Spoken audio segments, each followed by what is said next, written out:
New Horizons Radio. Gracias por continuar con nosotros, somos New Horizons Radio, ya estamos de vuelta, vamos a hablar de economía. Hemos anunciado a Luis de León, egresado de New Horizons, parte ya del staff de New Horizons, de profesores y bueno, economista de profesión y que ya ejerce en el mundo de la economía de manera activa, ¿no? Señor Garrido, pues tenemos el placer de conversar con Luis, con quien hablaremos de economía, también la materia de economía que ofrecemos acá, que Luis es quien la imparte, y cómo aprender a ahorrar, cómo enseñarle en casa también a los chicos la importancia y el valor sobre todo que tiene lo que nos gastamos, lo que tenemos y cómo lo gestionamos. Vamos a comenzar, obviamente, welcoming you again. This is a bilingual show, so you can speak English and that's not an issue. That's New Horizons. Yeah, that's right. So if you feel more comfortable speaking something about the class matter or whatever in English, feel free to do it. Luis, cuéntanos un poquito, luego de, bueno, primero tu experiencia acá en New Horizons, tu familia, cuántos de ustedes estudiaron acá, luego de que te graduaste de acá de New Horizons, ¿qué hiciste, qué has hecho y por qué regresas a las aulas y con intención de brindar de tu conocimiento dentro de las aulas? Antes que todo, muy buenos días a todos los radioyentes. Luis León, egresado de aquí de New Horizons. Mi familia graduó, mis dos hermanos, Mariel y Miguel León, matrícula 2000 y 2001. Yo soy 2006, o sea que tenemos ya un buen tiempo siendo parte de la familia New Horizons. La verdad es que volver a New Horizons es para mí más que un placer. ¿Por qué? Porque yo siento que New Horizons aportó tanto a mi vida y a mi educación y a lo que yo soy hoy en día, que devolverle ese poquito, aunque no, quizás no estoy tiempo completo aquí en el trabajo, en New Horizons, porque tengo otro trabajo, pero sí saco de mi tiempo para poder devolverle un poquito a New Horizons de lo que implantó en mí. Estudié aquí en la Pucamaima, luego me fui a Madrid a hacer un MBA, vuelvo, trabajo en la banca, así como aquí también, en la banca trabajo en finanzas, y aquí imparto la materia de economía a los estudiantes de tercero y cuarto de bachillerato. Y muy en particular la materia de AP Economics. AP Economics, exactamente. O sea, de Advanced Placement Economics. Lo cual, los muchachos que toman esta materia y que pasan dicho examen, pues están siendo, digamos, rankeados como alumnos que ya han pasado la primera materia de grado en la universidad, ¿no? Sí, ya eso se le acumula como crédito en la universidad. Ya no es una materia que debe de tomarla, sino Correcto. que se le asume en el pensum, en el currículum, como ya una materia pasada. Y en el caso de AP Economics, el contenido involucra que principios de economía, micro, macro. Micro. Ahora mismo solamente estamos impartiendo micro. Okay. En un futuro no tan lejano quisiéramos también impartir macro. Habría que darlo. Mi experiencia cuando yo daba la clase acá en el colegio, creo que a Mariel no le di clase, era que teníamos que dar, digamos, micro en tercero de bachillerato para poder dar macro en cuarto, porque no habían suficientes horas en el día ni los conocimientos de matemáticas suficientes antes de esa fecha. Sí, realmente el tiempo se complica. Sabemos que Claro. el estudiante de New Horizons, como dicen en buen dominicano, no va en coche. No. Siempre tiene muchas cosas que hacer, hay muchas actividades, quizás requerirle simultáneamente micro y macro es demasiado. ¿Y cuál es la experiencia, Luis, de estos chicos estudiando economía, siendo todavía estudiantes de high school? ¿Cómo ellos asumen la materia cuando se supone que no son materias que ellos ven o conocen o es lo habitual en el mundo de educación media? Fíjate, Ana, el mundo ha evolucionado y podemos decir que New Horizons en esa parte evolucionó antes que el mundo, o por lo menos que el país. No, es cierto, lo que hoy en día no se espera de un niño ya es lo regular. Entonces, que sepan, quizá hace tiempo atrás no se esperaba que el niño supiera de economía. Pero yo tengo estudiantes que ya el año pasado, tengo un testimonio de un estudiante que se sentó a explicarle a sus padres qué significaba the tariffs de China con Trump. ¿Ok? Entonces, eso te hace a ti pensar en que, ¿por qué no? ¿Por qué nos limitamos a darle economía en la universidad cuando ya el niño evoluciona? Tienen aquí, en su celular, tienen a disposición lo que quizás era más complicado antes en una biblioteca, hasta en una computadora, en internet, el dial-up, etcétera. Ya cada niño tiene aquí una herramienta para buscar información, para aprender, para indagar y todo lo que sea de su interés. No solamente eso, sino si tú, por ejemplo, yo recuerdo finales de los 90, principios de la década del 2000, para yo poder explicarle los mercados de valores, los mercados secundarios, era difícil poder simular una inversión y un proceso de inversión. Luego llegaron herramientas como una que se llamaba Virtual Stock Exchange y yo lograba que ellos armaran su portafolio de inversiones y pudieran jugar un poquito con eso, pero tenía que haber pasado todo un sinnúmero de horas explicándole lo que eran los diferentes tipos de activos, las valoraciones, etcétera. En el caso hoy en día, si los muchachos pueden tener un fantasy football, ¿cómo no pudiesen tener entonces un portafolio virtual y poder practicar sobre eso? Yo creo que es infinitamente más productivo. Y ellos todos tienen la capacidad de leer, de darle seguimiento, de emular. Los simuladores hoy en día son una parte, como son tecnólogos nativos, por ponerlo de una forma, son nativos residentes a la tecnología. Para ellos es infinitamente más sencillo. Y la economía, como te decía al principio, Ana, traspasa las barreras de todo lo que nosotros hacemos. Entonces, por ejemplo, los muchachos que están en debate hoy en día, prácticamente en cada una de las contiendas de debate que ellos toman aquí del Club de Debate de New Horizons, que muchos colegios tienen clubes de debate, afortunadamente, es una de las prácticas, digamos, que hemos logrado promover bastante acá el sector privado. Esos muchachos tienen que discutir y analizar temas que son netamente económicos, o si es la ley de ganancia de capital en Estados Unidos, o si es el embargo a Cuba, que tú podrías decir, bueno, pero es un tema político. No es un tema político. Tiene un componente político, pero es un tema económico fundamentalmente. Y tú tienes que tratarlo de esa forma. Hoy en día el tema para la competencia de Georgetown el mes que viene es la seda la ruta de la seda de China. Y cómo está China, digamos, redireccionando todas sus intenciones para hacerse de los bienes primarios en otros países que ellos no tienen. Es decir, que los temas económicos siempre van a estar vigentes. Sí, eso tiene también mucho que ver, que era una parte que yo quisiera ampliar, con que no importa la carrera. Uno puede ser médico, ingeniero, arquitecto, abogado. Uno estudia para vengar un ingreso, pero si tú no tienes el conocimiento de cómo gestionar ese ingreso, claro, o cómo compararte con el mercado, tú te mantienes lejos de la realidad, o quizás no sabes administrar tus ingresos. Es algo que todo el mundo, no solamente el economista, el abogado, el nadador, el pelotero, ¿cuántos casos de peloteros no tenemos que no son claro, un asesor económico, claro, y lamentablemente lo pierden todo? Todo el mundo debe tener un principio, una base económica en sus carreras. Y entonces nosotros que impartimos ya formalmente las materias de economía en los últimos años de bachillerato, podemos tener entonces una visión más global de a qué edad es recomendable exponer a los chicos al mundo de la economía, cómo empezar a enseñarle la autogestión y que incluso apagar la luz en la casa cuando voy saliendo es un ejercicio económico. Sí, en cuanto a la economía, a la planificación económica familiar, ya hay estudios que dicen que uno le puede enseñar el valor del dinero al niño a partir de los 3 años. Y vuelvo a lo mismo, el mundo ha evolucionado. Quizá pensar claro, que un niño de 3 años, claro, va a depender del niño, de la madurez que tenga. Y el abordaje también que le des para hablar con él sobre eso. Exactamente, pero pensar anteriormente en un niño de 3 años, de decirle, mira, con este dinero puedes hacer otro, puedes hacer esto, era quizá impensable. Hoy en día ya hay estudios que lo comprueban, que es una hipótesis comprobada de que hay niños de 3 años que ya tú no le puedes enseñar cómo tener respeto al dinero. Mira, para explicarlo a partir de la pregunta de Ana, colaborar un poquito contigo, Luis,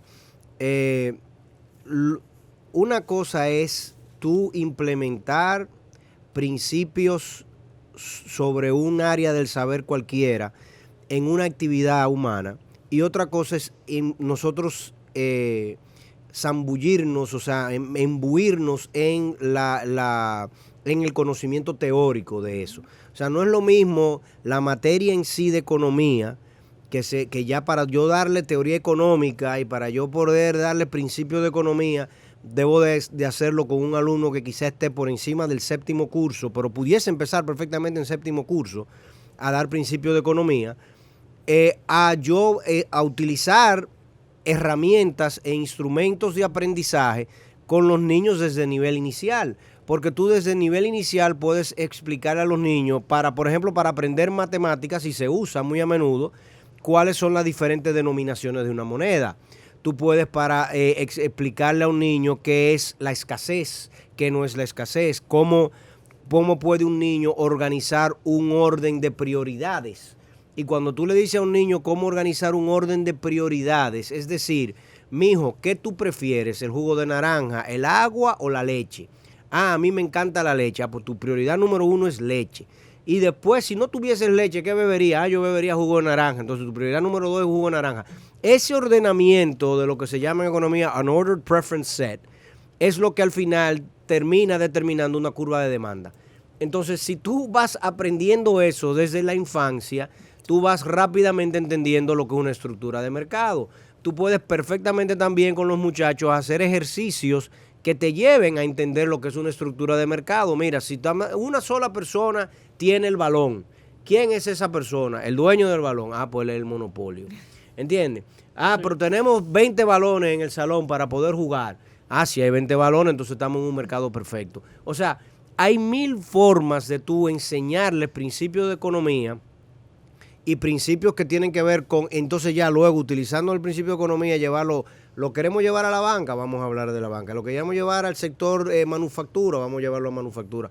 Queremos hablar de inversión pura y simplemente como inversionistas a nivel de bolsa de valores, etcétera. También podemos hacer eso.